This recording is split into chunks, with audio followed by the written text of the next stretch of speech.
जय हिंद दोस्तों, त्यागी trading tips में आपका स्वागत है। दोस्तों, इस वीडियो के अंदर हम बात करने वाले हैं जीएसटी की डिटेल एनालिसिस यहाँ पर होने वाली है। साथ में एक ऐसे शेयर के बारे में हम यहाँ पर चर्चा करेंगे जिसको बड़ा फायदा देखने को मिला है जीएसटी के अंदर गिरावट की वजह से। 28% का जीएसटी लगता था, 18% का जीएसटी हो गया। काफ़ी सारे प्रोडक्ट वो कंपनी बेचती है। अगर देखें तो आज 14% की तेजी उस शेयर के अंदर बनी है। वन बाय वन करके देख लेते हैं। तो सबसे पहले हम यहाँ पर देखते हैं जीएसटी कहाँ कहाँ पर कम हुआ है। देखिए, सुबह मॉर्निंग जैसे ही होता है तो सबसे पहले स्टार्ट किससे होता है? दूध से। तो दूध पर क्या हो गया? अब जीएसटी 5% से नील हो गया। तो आप कहेंगे कि जीएसटी 5% पहले दूध पर लिया जाता था, ठीक है। तो दूध में भी वो अलग अलग चीज़ें हैं। हाई, यहाँ पर देखेंगे अल्ट्रा हाई टेम्परेचर, ठीक है। इसके अलावा देखेंगे पनीर में, पनीर की अगर बात करते हैं तो रिड्यूस करके जीएसटी रिड्यूस करके 5% से नील कर दिया गया है। लेकिन बटर की बात करें, घी की बात करें, डेयरी स्प्रेड्स की बात करें तो जीएसटी रिड्यूस 12% से 5% कर दिया गया है, ठीक है। तो एक अच्छी खबर यहाँ पर देखने को मिलेगी। तो काफ़ी सारी कंपनियाँ आप देख रहे हैं कि पिछले एक महीने के अंदर 15 दिन के अंदर काफ़ी बड़ी तेज़ी देखने को मिली है। आने वाले टाइम में जो दूध वाली कंपनियाँ हैं उनको अच्छा फ़ायदा होता हुआ नजर आएगा। पनीर बनाने वाली कंपनियों को अच्छा फ़ायदा होता हुआ नजर आएगा। इसका मतलब ये नहीं कि एकदम से आप टूट जाएं और ये बिल्कुल परमानेंट ही हो गया, आगे आने वाले टाइम में कोई संशोधन नहीं होगा शायद। हाँ, देखिए, अभी हाल फिलहाल के लिए ये सारी चीज़ें रहेंगी, क्योंकि जब तक टैरिफ रहने वाला है, अमेरिका ने इस तरह का एक्शन लिया है, टैरिफ बढ़ा के 50% जो किया है, उसको देखते हुए इंडिया के अंदर ये नेसेसरी है कि डिमांड को बढ़ाया जाए, डिमांड को बढ़ाया जाए। नहीं तो सप्लाई इतनी ज़्यादा हो जाएगी, रिसेशन आ जाएगा बिल्कुल पूरी तरीके से। डिमांड बढ़ाना बहुत ज़्यादा ज़रूरी है। और डिमांड तभी बढ़ेगी जब चीज़ें सस्ती होंगी, सही प्राइस पर मिलेगी, तभी लोग बाहर निकलेंगे, खरीदेंगे। और जब ज़्यादा सामान खरीदा जाएगा तो कंपनी फैक्ट्री के अंदर वो प्रोडक्ट ज़्यादा बनेगा। जब ज़्यादा बनेगा तो लोगों को रोज़गार भी मिलेगा, ठीक है। तो ये सारा एक लिंक है, वो आपको समझना जरूरी है। जीरो कहाँ पर हो गया है? देखिए, इंश्योरेंस सेक्टर की बात करें, हेल्थ इंश्योरेंस की बात करें, लाइफ इंश्योरेंस की बात करें, वहाँ पर जीरो हो चुका है। लेकिन वहाँ पर जीरो तो हो चुका है। अब देखिए, अगर वे कंपनियां अगर स्टॉक मार्केट के अगर व्यू से देखते हैं, अगर स्टॉक मार्केट के व्यू से देखते हैं कि जीएसटी कम कर दिया, अगर उन कंपनियों ने नहीं किया, अपना प्राइस बढ़ा के रखा है, तो स्टॉक मार्केट के नज़रिए से वो चीज़ बढ़िया है, क्योंकि कंपनी का अच्छा खासा फायदा देखने को मिलेगा, ठीक है। सारी चीज़ें कस्टमर भी डाल दी हैं, कंपनी ने कोई नीचे की साइड में नहीं घटाया है, ठीक है। तो उस चीज़ से अब देखिए, ये बड़ा है कि यहाँ पे जीएसटी तो कम कर दी है, सरकार को बड़ा भारी नुकसान देखने को मिला है। लेकिन जितना जीएसटी कम करने में दिमाग लगाया है, उससे 5 गुना दिमाग ये लगाना पड़ेगा कि किस कंपनी ने प्राइस घटाए हैं, किसी ने नहीं घटाए हैं। क्योंकि शुगर से लेके खाने पीने की जितनी भी चीज़ें आप देखेंगे, आटे की बात करें, ठीक है, नमकीन की बात करें, ये जो खाने पीने की सारी चीज़ें हैं वो ज़्यादातर घटा के जीरो कर दी गई हैं, काफ़ी सारी चीज़ों को, या फिर 5% कर दिया गया है, ठीक है। तो ये बात आपको समझ में आ जानी चाहिए। अगर बात करें, देखिए, सबसे ज़्यादा होता है जो थोड़े से महंगे प्रोडक्ट होते हैं, उसी के बारे में यहाँ पर बात करेंगे। तो दोस्तों, ऑटो सेक्टर की डीजल या पेट्रोल की जो भी कार्स हैं, जो छोटी गाड़ियाँ हैं, ठीक है, वो कॉमर्शियल भी हो सकती है, मोटरसाइकिल, कॉमर्शियल व्हीकल या अपने पर्सनल इस्तेमाल के लिए जो भी यूज करते हैं, ठीक है। अगर देखें तो उन पर 28% का, 40% का बड़ा बड़ा जीएसटी पहले लगता था, 28% का। अब कितना हो गया है? 18% हो गया है। लेकिन अभी भी जो लार्ज इंजन कार्स हैं, ठीक है, लग्जरी गाड़ियां हैं, उन पर अभी भी 40% का ही जीएसटी है। कितना है? 40% बढ़ा दिया गया उनको। चलिए दोस्तों, 40% में आपको मालूम है ऑलरेडी पहले से ही, जो भी गुटखा पान मसाला खाते हैं, टोबैको वाला करते हैं, टोबैको इस्तेमाल करते हैं, वो 40% के अंदर ही रहेंगे। दोस्तों, अब हम बात करने वाले हैं उस कंपनी की जो एयर कंडीशनर भी बेचती है, रेफ्रिजरेटर भी बेचती है, टीवी बेचती है, मोबाइल फ़ोन बेचती है, और इन सभी पर जीएसटी कट हुआ है। एयर कंडीशनर की बात करें, मोबाइल फ़ोन की बात करें, सभी पर, लैपटॉप की बात करें, इलेक्ट्रॉनिक के सामान की बात करें, तो सभी पर क्या है? जीएसटी ज़्यादातर 28% से घटकर 18% हुआ है, ठीक है। तो उस कंपनी को अब आसानी होगी सामान को बेचने पे।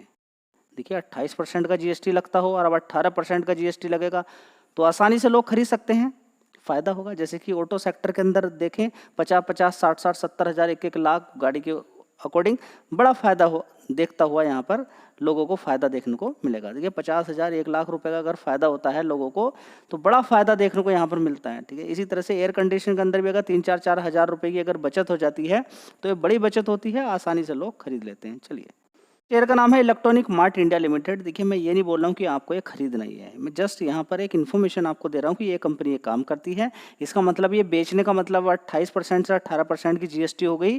तो अब इसका मतलब ये नहीं कि ये कंपनी अब पहाड़ तोड़ने वाली है या कोई कॉम्पिटिटर ही सारे खत्म हो गए, कोई दूसरी जगह से माल में, ये सारी चीज़ें लोकल दुकानों पर भी मिल जाती हैं, अवेलेबल रहती हैं। इस चीज़ पर भी आपकी नज़र होनी चाहिए। इलेक्ट्रॉनिक मार्ट इंडिया लिमिटेड की अगर बात करते हैं 144 रुपये का भाव यहाँ पर इस समय देखने को मिल रहा है। आज की तेज़ी की अगर बात करते हैं लोअर लेवल से, अगर आज की ही तेज़ी अगर आप देखने की कोशिश करते हैं और हाई लेवल को अगर देखते हैं तो आज की ही तेज़ी इस शेयर के अंदर 12% की है। कितनी? 12-13%, टोटल मिला के 14% की तेज़ी इस शेयर के अंदर बनी थी आज। उसके बाद थोड़ी सी यहाँ पर गिरावट हो जाती है, प्रॉफिट बुकिंग आ जाती है। तो क्या आगे बनेगी? मालूम नहीं आगे बनेगी क्या नहीं बनेगी। 6 महीने का चार्ट पैटर्न अगर आप देखेंगे तो बड़ी तेज़ी, बड़ी गिरावट, ये सारी चीज़ें आपको देखने को मिलेगी। 1 साल का चार्ट पैटर्न देखें तो काफ़ी ऊपर शेयर होता था। पॉजिटिव चीज़ ये है कि 225 रुपये से गिरकर ये शेयर आज की रेट में अगर लो देखें तो कितना था इस कंपनी का? 135 रुपये। और प्रीवियसली क्लोज की बात करें तो 130 रुपये था। कल कितना था? 130 रुपये। ज़बरदस्त जैसे ही इन्फॉर्मेशन देखने को मिल जाती है। देखिए 2 तारीख डिसाइड की गई थी जीएसटी के लिए, 3 और 4। कल ही रात में ही खेल कर दिया गया, आज का टाइम ही नहीं लगा। सुबह ही मॉर्निंग के अंदर सारी खबर इन्फॉर्मेशन दे दी कि आज का टाइम ही नहीं लिया उन्होंने कि जीएसटी के अंदर आज क्या होने वाला। हाँ, कुछ चीज़ें हैं जिस पर अभी डिटेल आनी बाकी रह गई है। फिलहाल धीरे धीरे सारी चीज़ें सोल्व हो जाएंगी, ठीक है। तो 144 रुपये 57 पैसे का है। हो सकता है कल भी इसके अंदर गिरावट देखने को मिल जाए। अब देखना है लॉन्ग टर्म का, आपको क्या देखना है? लॉन्ग टर्म की सारी चीज़ें देखनी है। ये भी मत भूलिएगा कि 70 रुपये का भाव था, तेजी बनते हुए कितना पैसा ये बना के दे चुका है। सारी चीज़ें आपको दिमाग में रखनी चाहिए। कंपनी का मार्केट कैप भी आपको देखना चाहिए कि 5,000 करोड़ का मार्केट कैप है। यानी कि अगर यहीं पर 50,000 करोड़ का मार्केट होता तो कुछ और व्यू रहता। 5,000 करोड़ का मार्केट कैप है तो और व्यू है। समझिए, इन सारी चीज़ों को आपको देखना पड़ेगा। सोच बदल जाती है जब 5,000 करोड़ का मार्केट कैप कंपनी का रहता है, यानी कि आने वाले टाइम में एक संभावना है। अब ऐसे ही काम चलेगा क्या? अब देखना होगा कंपनी का प्रॉफिट लॉस कैसा है। ये डाउट बिल्कुल नहीं रहना चाहिए कि ये कंपनी खुद से अपना कुछ बनाती है, नहीं। ये दूसरी कंपनियों का, जैसे कि मोबाइल फ़ोन की बात करें तो दूसरी कंपनियां हैं, जैसे ओप्पो की बात करें, वीवो की बात करें, वन प्लस की बात करें, और दूसरी कंपनियों के ये मोबाइल फ़ोन बेचती है, ठीक है। इसके अलावा स्मॉल अप्लाइंसेस की बात करें तो देखिए प्रिंटर भी हो सकता है, लैपटॉप भी हो सकता है उसके अंदर, वो डेल का भी हो सकता है, सोनी का, हैवेल्स का और एंड का, अलग अलग कंपनी है, ठीक है। तो ओवरऑल मिला के देखें तो कंपनी का बड़ा काम है जिसमें कंपनी अलग अलग प्रोडक्ट बेचती है, ठीक है। तो अभी जैसे कि मैंने आपको बताया सारी चीज़ें हैं। ये अगर देखें तेलंगाना, आंध्र प्रदेश, तो चौथे नंबर की रिटेल एंड रिटेलर्स के अंतर्गत आती है। चौथे नंबर की कंपनी आती है रेवेन्यू के मामले में, ठीक है। तो बड़ी कंपनी है, बड़ा काम कंपनी का है। सारी चीज़ें टेलीविज़न से लेके, टीवी से लेके, एयर कंडीशनर से लेके, ठीक है। इसके अलावा वॉशिंग मशीन लेके, रेफ्रिजरेटर लेके, मोबाइल, ठीक है, आईटी प्रोडक्ट, सारी चीज़ें कंपनी क्या करती है? बेचती है। बहुत सारी और भी, इसके अलावा और भी बहुत सारे आइटम्स हैं। दोस्तों एक बात मैं क्लियर कर देता हूँ, सिर्फ नॉलेज यहाँ पर दी जा रही है। वीडियो के स्टार्टिंग में ही मैं आपको बता देता हूँ कि रिकमेंडेशन किसी भी शेयर की नहीं है, नॉलेज पर्पज़ से आपको ज्ञान दिया जा रहा है ताकि आपका ज्ञान बढ़े, आपको डिसीजन लेने में हेल्प मिल जाए, बस।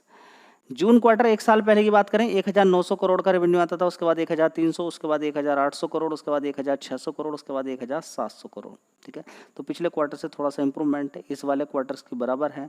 अभी देखिए यहाँ पर दीपावली आने वाली है तो कंपनी का जिस तरह से जीएसटी को घटाया गया है तो आगे कुछ और चीज़ें देखने को मिल सकती है।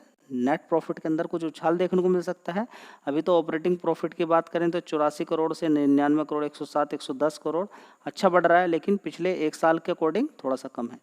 1 साल पहले 160 करोड़ का था। चलिए अब यहाँ पर अगर देखने की कोशिश करते हैं कंपनी का प्रॉफिट बिफोर टैक्स, एक बार देखना चाहिए।